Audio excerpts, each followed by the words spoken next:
Olá pessoal, dando sequência ao tema da capacidade civil. Nós vimos no bloco anterior os casos de absolutamente incapazes e os casos de relativamente incapazes. E vimos também que houve uma reviravolta absurda com o Estatuto da Pessoa com Deficiência. Retomando o assunto, iremos agora debater um outro ponto importante dentro desse sistema das incapacidades, que é o tema da emancipação.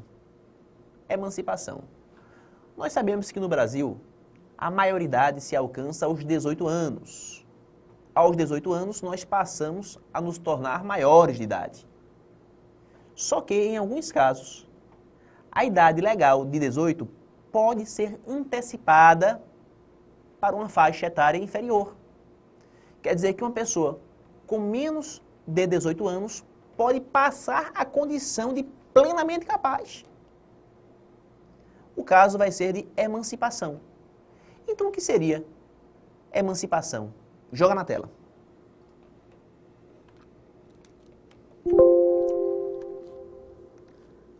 A emancipação corresponde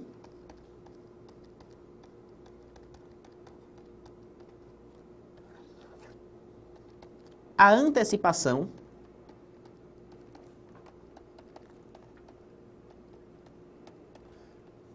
da capacidade civil plena. É a antecipação da capacidade civil plena. É quando a pessoa se torna plenamente capaz antes de atingir a idade legal de 18 anos. Isto é emancipação. E quais seriam os casos capazes de emancipar a pessoa? Gente, nós vamos ter no Código Civil 3 possibilidades de emancipação. Nós teremos, joga na tela, a emancipação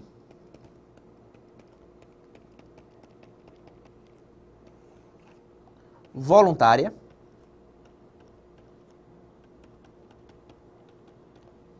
a emancipação judicial e a emancipação legal. Emancipação voluntária, emancipação judicial e emancipação legal. O que seria emancipação voluntária? Gente, emancipação voluntária é a emancipação que parte da concessão dos pais. É a emancipação que parte da concessão dos pais. Então, se os pais quiserem, eles podem perfeitamente emancipar seus filhos. Tem muito filho problemático por aí, né? Que dá trabalho, né? Que dá despesas, que quer ter sua independência, que quer sair de casa e os pais querem se ver livre. Se você que me assiste quiser se ver livre de seus filhos, emancipe. Emancipe. Emancipação voluntária. Agora, quais são os requisitos para que os pais emancipem o seu filho? Artigo 5º, parágrafo único, inciso 1º, joga na tela. Está aqui, ó. A emancipação pode ser consumada pela concessão dos pais ou de um deles na falta do outro, mediante instrumento público, independentemente de homologação judicial. É lá no fizinho, ó, se o menor tiver 16 anos completos. Estão aqui os requisitos da emancipação voluntária, né? Vamos abreviar. EV, emancipação voluntária. Gente, para que os pais possam emancipar seu filho voluntariamente, de acordo com o inciso, são necessários 3 requisitos. Primeiro requisito, que haja a concessão de ambos os pais ou de um na falta do outro. Que haja a concessão de ambos os pais ou de um na falta do outro. Então, os 2 pais devem participar do ato emancipatório. Ou então um deles na falta do outro, né? Se o outro morreu, aquele genitor sobrevivo pode sozinho emancipar. Agora, estando os 2 vivos, os 2 devem conceder a emancipação. Porque a lei fala, concessão de ambos os pais. Um deles só na falta do outro. se o outro morreu, se o outro é ausente, um deles só na falta do outro. Mas além de haver essa necessidade de concessão de ambos os pais ou de um na falta do outro, teremos também como segundo requisito que o ato se formalize por escritura pública, independentemente de homologação judicial. Escritura pública, independentemente de homologação judicial. Então, pai e mãinha vão ao cartório e lá eles pedem para que seja lavrada uma escritura pública de emancipação. Basta a lavratura e o registro dessa escritura para que a emancipação se consume. Não é necessária homologação pelo juiz. Não é preciso, portanto, levar para que o judiciário homologue essa escritura. Não, nada disso. A emancipação voluntária se processa por escritura pública registrada em cartório. E o terceiro requisito da emancipação voluntária requer que o menor tenha 16 anos completos. Que o menor tenha 16 anos completos. Emancipação voluntária somente a partir dos 16. Não se pode emancipar uma criança de 10 anos, de 11 anos, não. Emancipação voluntária somente a partir dos 16. Então estes seriam, em suma, os 3 requisitos para que os pais promovam a emancipação de seus filhos. Primeiro requisito, que haja a concessão de ambos os pais ou de um deles na falta do outro. Segundo requisito, que o ato se perfaça por escritura pública registrada em cartório, independentemente de homologação judicial. E o terceiro requisito, que o filho tenha 16 anos completos. Beleza. Passemos agora à segunda hipótese de emancipação.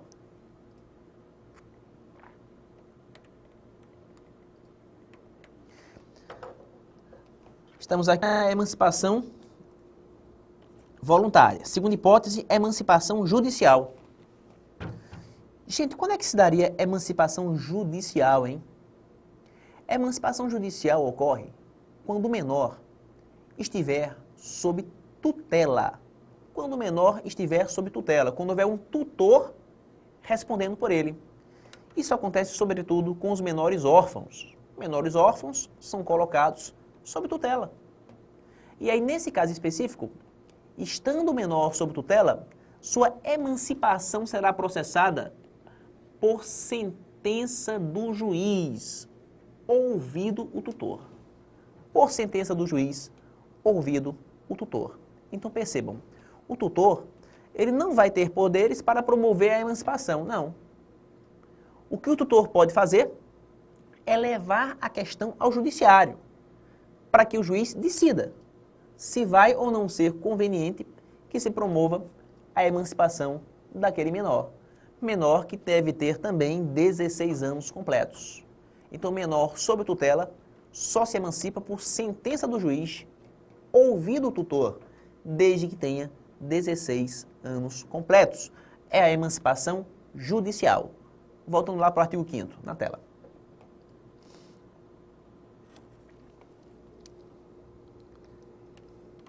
Ele fala, ó,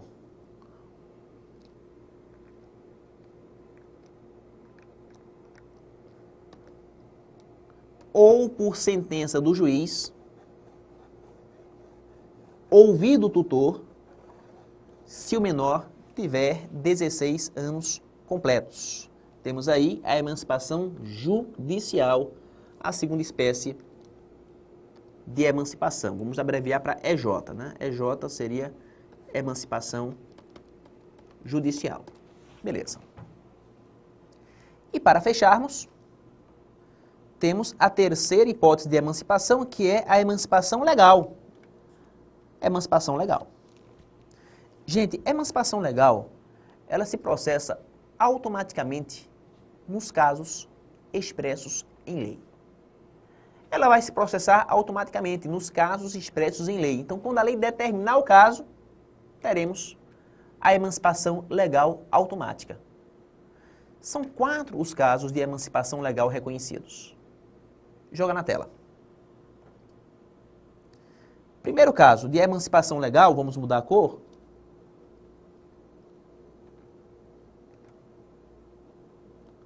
É o casamento. ficou bonitinho esse marca-texto, né? Azulzinho, celeste. Casamento. No Brasil é assim, casou, emancipou. Com o casamento, a pessoa é levada à plena capacidade civil. A pessoa se emancipa. No Brasil, qual seria a idade para se casar, hein? No Brasil, a idade para casar é 16 anos. Gente, eu já tenho mais de 35 e ainda acho que não chegou a minha hora. Eu fujo do casamento como o diabo foge da cruz. No entanto, de acordo com o nosso código, o casamento se perfaz a partir dos 16. Com 16 anos, a pessoa está livre para casar. E ao se casar, meu amigo, emancipa. Ela vai atingir a sua emancipação. Interessante que muitas pessoas optam por viver em união estável, né?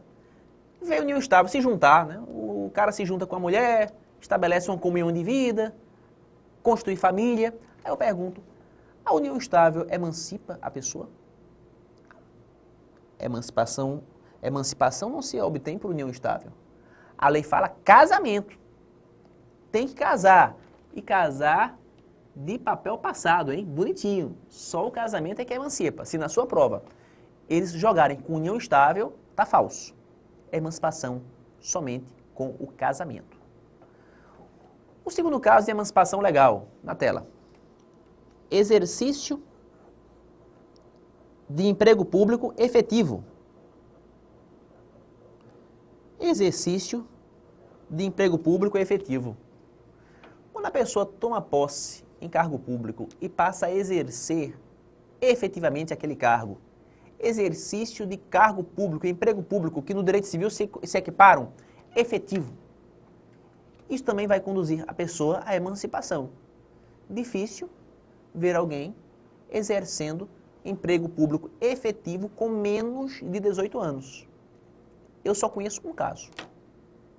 Suboficial das Forças Armadas. Gente, a pessoa pode assumir esse cargo efetivo com menos de 18. Né? Os concursos para as Forças Armadas, eles são abertos para pessoas com menos de 18 anos. E aí, nesse caso, se a pessoa se enquadrar no exercício de emprego público efetivo, ainda que militar, mas é efetivo, essa pessoa estará emancipada. Agora, é essencial que seja efetivo. Se for comissionado, temporário, nada disso vai emancipar.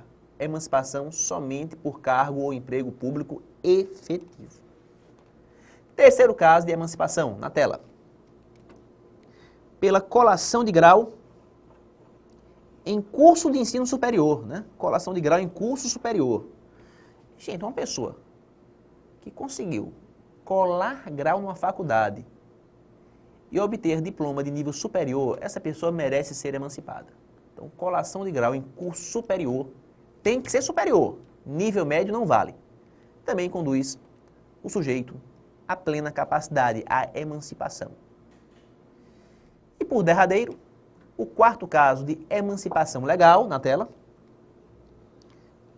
pelo estabelecimento civil ou comercial, ou pela existência de relação de emprego, desde que, em função deles, o menor com 16 anos completos tenha economia própria. Estabelecimento civil ou comercial, ou ainda relação de emprego, desde que o menor com 16 anos completos tenha economia própria. Então, se o sujeito tem seu estabelecimentozinho, exerce o seu emprego, já completou 16 e passou a assumir economia própria, autossuficiência, independência financeira, esse cara está emancipado, né? Está emancipado porque ele já conseguiu atingir a sua independência. Ele não precisa mais dos pais. Ele não recebe mais mesada. Ele tem economia própria a partir do emprego ou do estabelecimento que exerce. Então seria também aqui um caso de emancipação, desde que o menor tenha economia própria, tá? Se ele faz bicos e recebe um dinheirinho, ele não vai se emancipar por conta disso. Emancipação pressupõe economia própria, independência financeira. Então esses são os casos de emancipação legal, todos em azul. Azul é a cor mais quente. Emancipação legal está aqui, ó. É L. amarelinho, emancipação voluntária. O verdinho lá de cima, emancipação judicial. E o azulzinho aqui embaixo, emancipação legal. Com isso, fechamos os casos de emancipação. Belezura? Vamos agora analisar o nosso próximo tema, que está aí embaixo na sua legenda. Direitos da personalidade. Gente, todos nós somos colocados pelo sistema civil como titulares de direitos. Ter direitos é inerente à pessoa. Só que dentre os direitos que nós podemos titularizar, encontram-se duas classes principais. Tem várias, mas nós vamos nos referir apenas a essas duas classes principais. Joga na tela. Nós temos de um lado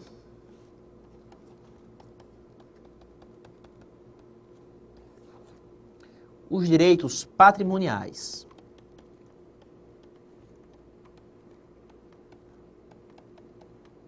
E de outro, os direitos da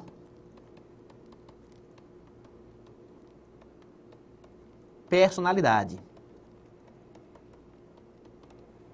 Bora lá. O que são direitos patrimoniais? Gente, direitos patrimoniais são direitos que vão compor o nosso patrimônio. Direitos que vão compor o nosso patrimônio, que vão compor a nossa dimensão patrimonialista. Por exemplo, a minha casa, o meu carro, as minhas roupas, os meus relógios, tudo isso faz parte do meu patrimônio. E o direito que eu tenho sobre esses bens é direito patrimonial.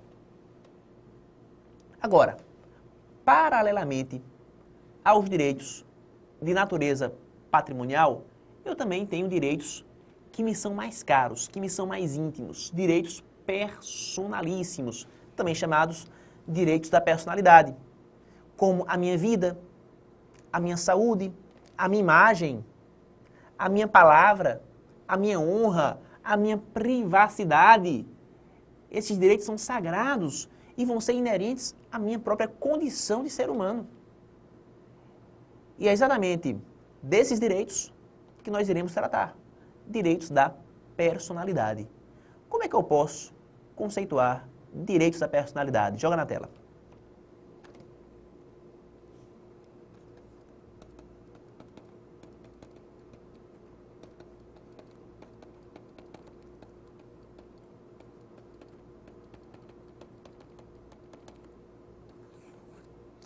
Gente, direitos da personalidade são direitos... Ficou feio aqui, né? São direitos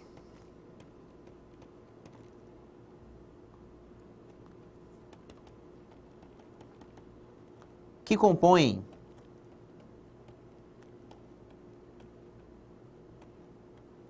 a condição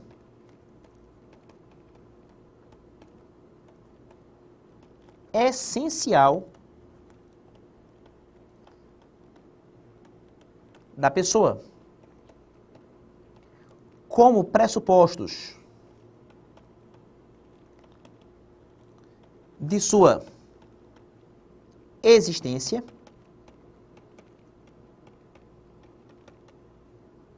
e dignidade. Está aqui o conceito, direitos que compõem a condição essencial da pessoa como pressupostos de sua existência e dignidade. Então percebam, a própria existência, a própria dignidade de alguém vai estar atrelada à proteção desses direitos, dos direitos da personalidade. Então, eles vão ter um impacto, uma importância incomensurável em nossa vida. Gente, podem tirar meu patrimônio, mas deixem minha vida, deixem minha saúde, deixem minha privacidade, deixem minha integridade física, porque desses direitos eu não abro mão. Então eu diria que a importância pragmática em nossa vida dos direitos personalíssimos é muito maior, muito superior aos direitos patrimoniais. Daí a previsão legal de alguns artigos que falam sobre eles. Porque até então, o código anterior era muito patrimonialista, né? Quase tudo se centrava na ideia de patrimônio. O atual Código não, ele abre uma brecha também para a tutela dos direitos da personalidade, no que se ouve muito bem, né? Uma evolução fantástica do Código Civil, trazer para a sua disciplina a tutela dos direitos da personalidade, esses direitos que compõem a condição essencial da pessoa, como pressupostos de sua existência e de sua dignidade. Interessante que os direitos da personalidade vão ser municiados de duas características de suma importância. Que características são essas? Na tela. Nós temos aqui como características básicas dos direitos da personalidade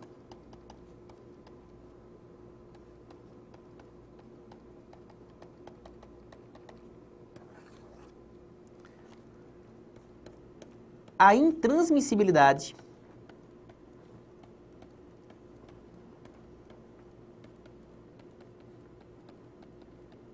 e a irrenunciabilidade.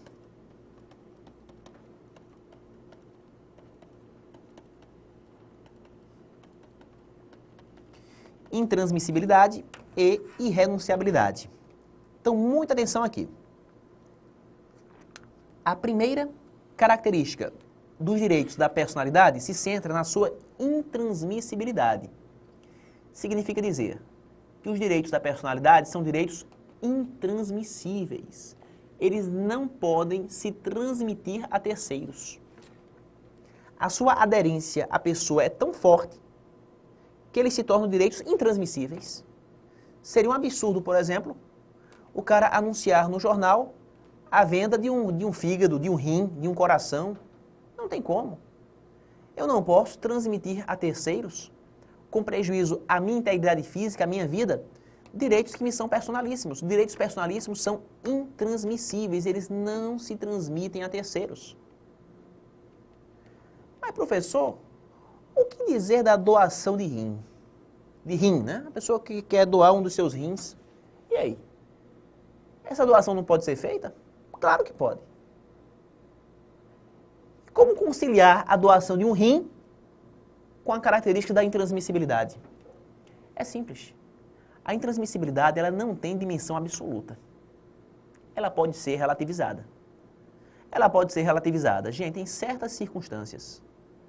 A própria lei permite que alguns direitos da personalidade sejam objeto de transmissão.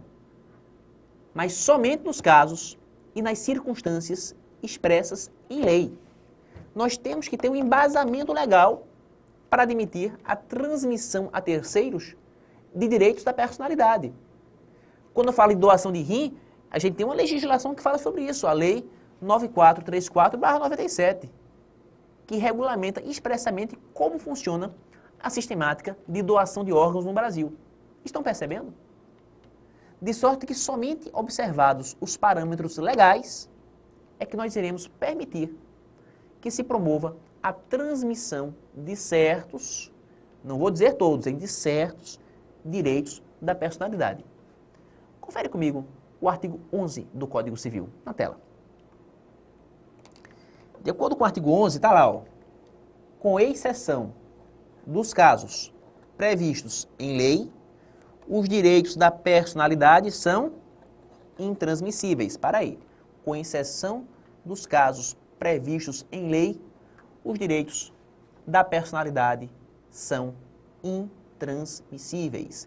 Intransmissibilidade esta que pode ser relativizada quando? Nos casos expressos em lei. Tranquilo? Já a segunda característica dos direitos da personalidade, joga na tela, tá lá, ó, é a sua irrenunciabilidade.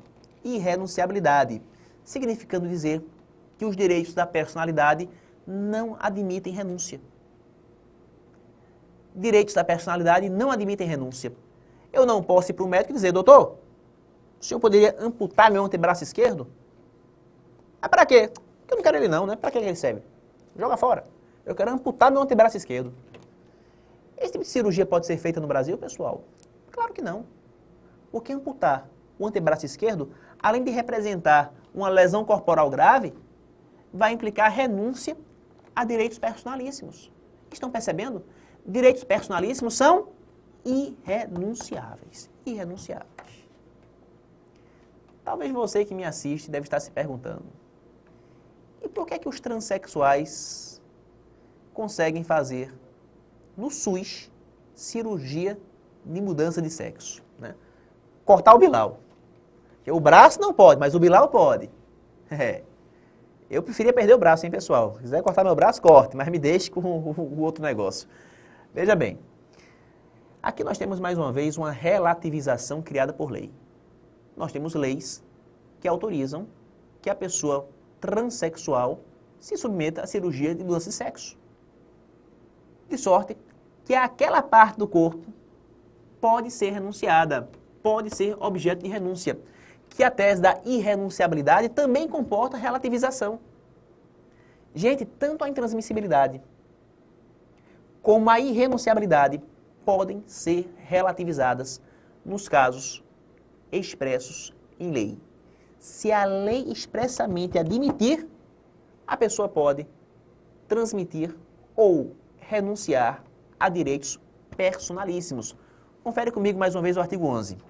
De acordo com o artigo 11, está lá, ó, com exceção dos casos previstos em lei, os direitos da personalidade são intransmissíveis e irrenunciáveis, não podendo o seu exercício sofrer limitação voluntária. Grava bem esse artigo, pessoal. Ele é muito importante. Direitos da personalidade são intransmissíveis e irrenunciáveis, com exceção dos casos previstos na lei.